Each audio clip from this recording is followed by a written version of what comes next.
Pada zaman dulu, di sebuah wilayah Prambanan, terdapat dua kerajaan bertetangga, yaitu Kerajaan Pengging dan Kerajaan Baka. Kerajaan Pengging, yang waktu itu dikuasai dan dipimpin oleh Raja Prabu Damarmaya, dan mempunyai putra bernama Prabu Bandung Bondowoso, yang juga memiliki ilmu yang sakti. Sedangkan Kerajaan Baka, dipimpin dan dikuasai oleh Raja Prabu Baka, yang juga mempunyai putri yang cantik yang bernama Roro Jonggrang, serta Patih Gupala yang selalu bersama Prabu Baka kemanapun Prabu Baka pergi, yang sekaligus menjadi penasehatnya. Jauh sebelum perseteruan antara kedua kerajaan Prambanan, awal mula kisah penyerangan dari Kerajaan Baka, yang ingin menguasai dan memperluas wilayah kekuasaannya, dengan menaklukkan Kerajaan Pengging. Pada waktu itu Kerajaan Pengging mengalami kekalahan hingga beberapa prajurit menculik anak dari Kerajaan Pengging yang masih kecil, yaitu Raden Bandung Bondowoso. Dan sejak saat itulah kedua kerajaan tersebut saling menyimpan dendam. Singkat cerita, di suatu malam, Prabu Bandung Bondowoso yang telah dewasa, yang sedang berjalan di hutan, tiba-tiba diganggu oleh Raja Jin dan para pengikutnya. Tanpa rasa takut sedikitpun Bandung Bondowoso melayani mereka dan mengajak sang Raja Jin untuk bertarung 1 lawan 1. Singkat cerita, Raja Jin dapat dikalahkan dengan mudah dan membuat Raja Jin beserta pasukannya tunduk kepada Bandung Bondowoso. Keesokan harinya, Kerajaan Baka menyelenggarakan sayembara untuk menduduki kursi senopati kerajaan yang kosong, dengan persyaratan harus mengalahkan Algojo Kerajaan Baka. Bandung Bondowoso yang telah tumbuh dewasa tanpa tahu identitas aslinya pun mengikuti sayembara itu dan mengajukan diri. Bandung Bondowoso, yang sejatinya memang putra mahkota dari penguasa kerajaan, dan memiliki ilmu kanuragan serta kesaktiannya, mampu dengan mudah mengalahkan Algojo Kerajaan Baka itu.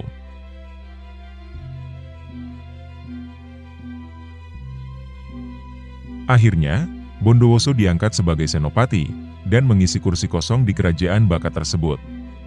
Setelah diangkatnya Bandung Bondowoso sebagai senopati baru, Kerajaan Baka atau Prabu Baka masih ingin wilayah Pengging lagi, dengan siasat menaklukkan Kerajaan Pengging secara besar-besaran yang dibantu oleh Patih Gupala. Kemudian Prabu Baka mengutus Bandung Bondowoso untuk memimpinnya dan berpesan untuk membawa Dewi Chandrawati atau permaisuri Kerajaan Pengging tanpa luka sedikitpun. Para pasukan yang bersiap untuk penyerbuan dan dipimpin oleh Bandung Bondowoso itu pun berangkat.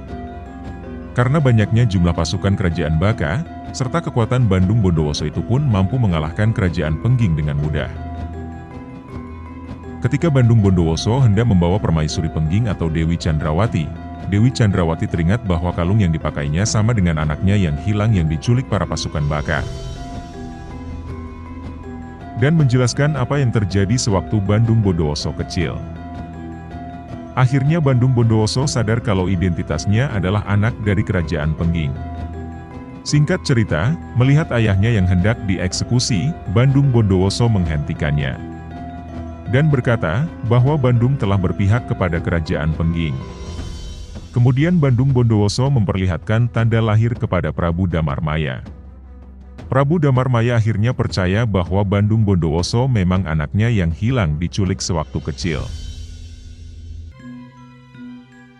Setelah melihat pembelotan dan pengkhianatan Bandung Bondowoso, Patih Gupala kemudian kembali ke kerajaan dan melaporkan kepada Prabu Baka yang membuatnya sangat murka. Lalu, meminta Patih Gupala menyiapkan pasukan untuk penyerbuan terhadap Kerajaan Pengging lagi yang dipimpin oleh Prabu Baka sendiri. Prabu Baka berambisi untuk menaklukkan Kerajaan Pengging dan menyeret Bandung Bondowoso kembali ke Kerajaan Baka. Di Kerajaan Pengging, setelah pembelotan Bandung Bondowoso, ayahnya mengingatkan untuk selalu bersiap siaga, karena sewaktu-waktu Kerajaan Baka akan kembali menyerbu Pengging lagi. Ditambah dengan aksi pengkhianatan Bandung Bondowoso. Dalam mempersiapkan kedatangan Baka, Prabu Damarmaya mempercayakan Bandung Bondowoso untuk memimpinnya, dan berpesan bahwa nanti kalau Bandung Bondowoso berhadapan dengan Prabu Baka harus berhati-hati, karena Prabu Baka juga sangat sakti. Ibunya berpesan bahwa, bila pertarungannya di siang hari, maka tusuklah tepat di bayangannya. Ajal Prabu Baka adalah pada bayang-bayangnya sendiri. Hunjamkanlah keris pusakamu pada bayang-bayang Prabu Baka, tepat tengah hari. Dan benar saja, di kemudian hari, pasukan yang dipimpin langsung oleh Prabu Baka datang menyerang wilayah Pengging. Pertempuran antara dua kerajaan pun tidak dapat dihentikan begitu saja.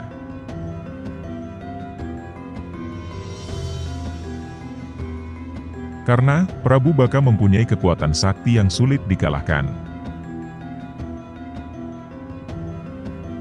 Dalam pertarungan itu, Bandung Bondowoso terlihat terpojok dan hampir kalah. Namun, Bandung Bondowoso teringat akan pesan ibunya, bahwa Prabu Baka hanya dapat dikalahkan lewat bayangannya. Di saat Prabu Baka melompat, hendak membunuh Bandung Bondowoso, tiba-tiba Bandung Bondowoso menancapkan belati ke arah bayangan Prabu Baka. Seketika, Prabu Baka kesakitan yang akhirnya tersungkur jatuh gugur dan mengalami kekalahan. Alih-alih memperluas wilayah kekuasaan, yang ada hanya pemimpin kerajaan yang mati dan wilayah Baka jatuh ke tangan Bandung Bondowoso. Roro Jonggrang, yang kemudian datang dan melihat bahwa ayahnya telah dibunuh Bandung Bondowoso, berniat untuk membalas. Namun, Roro Jonggrang bukan tandingannya. Saat itu juga Bandung Bondowoso terpanah akan kecantikan Roro Jonggrang. Kemudian Bondowoso pergi kembali ke kerajaan.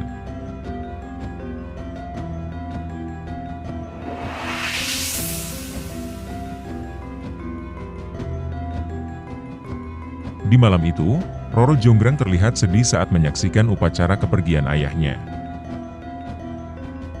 Kemudian Roro Jonggrang diangkat untuk menggantikan ayahnya sebagai Ratu Baka. Keesokan harinya, Prabu Bandung Bondowoso datang ke kerajaan Baka dan berkata bahwa Baka telah jatuh dan menjadi kerajaan di bawah kepemimpinan Pengging. Lalu, Prabu Bondowoso berniat untuk mempersunting Roro Jonggrang. Roro Jonggrang, yang mendengar hal itu pun sontak marah dan menjawab, "Mana mungkin aku menerima suntingan dari orang yang telah membunuh ayahku?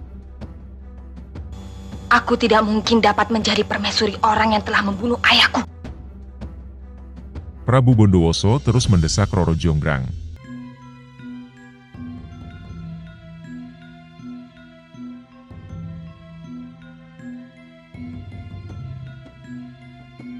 Hingga akhirnya, Roro Jonggrang menerimanya. Namun, mengajukan persyaratan kepadanya, yaitu, Syaratnya adalah buatkan 1000 candika lengkap dengan arca. Dan harus selesai malam ini juga. Prabu Bondowoso sempat marah namun menyetujui persyaratan itu. Kemudian, Prabu Bandung Bondowoso meminta bantuan Raja Jin dan seluruh pasukannya untuk membuatkan candi 1000 lengkap dengan arcanya. Kumpulkan seluruh rakyatmu dan buatkan 1000 buah candika lengkap untukku. Harus selesai malam ini juga. Raja Jin dan para pengikutnya pun menyetujui permintaan Bondowoso dan membangunkan candi dengan cepat.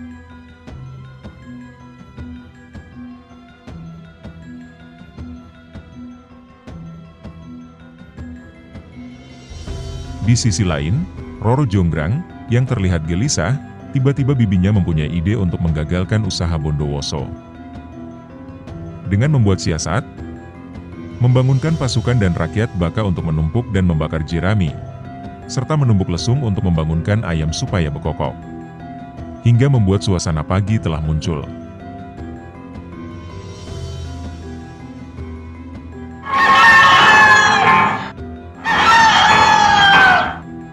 Di saat Bondowoso dan para jin hampir menyelesaikan ke-1000 candinya, Raja Jin dan para pengikutnya, yang melihat suasana telah pagi, mereka pun berhenti dan pergi meninggalkan pekerjaannya. Kami tidak bisa melanjutkan pekerjaan ini. Hari telah pagi. Kemudian, Bondowoso bersusah payah menyelesaikannya, namun gagal. Pada saat menyelesaikan candinya, Bondowoso sadar dan merasa bahwa belum waktunya pagi untuk muncul.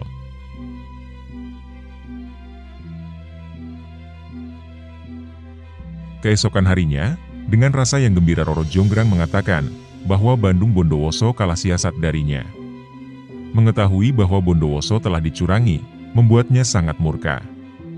Melihat kemurkaan Bondowoso, Roro Jonggrang ketakutan dan berlari meninggalkannya. Bandung Bondowoso yang terlanjur sangat marah pun mengacungkan kerisnya dan mengutuk Roro Jonggrang menjadi batu sekaligus menjadi pelengkap candi yang ke-1000. Sebagai imbalan atas kecuranganmu, jadilah kau Candika pelengkap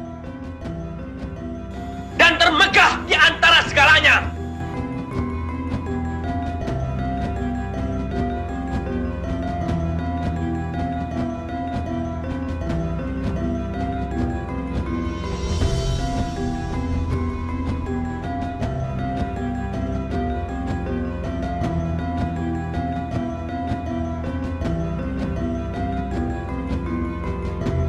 Itulah kisah dari legenda Bandung Bondowoso dan Roro Jonggrang yang sangat menarik. Yang mana, kisah ini menjadi legenda yang dikenang oleh masyarakat khususnya Jawa hingga kini. Semoga pembahasan kali ini bisa bermanfaat bagi kita semua.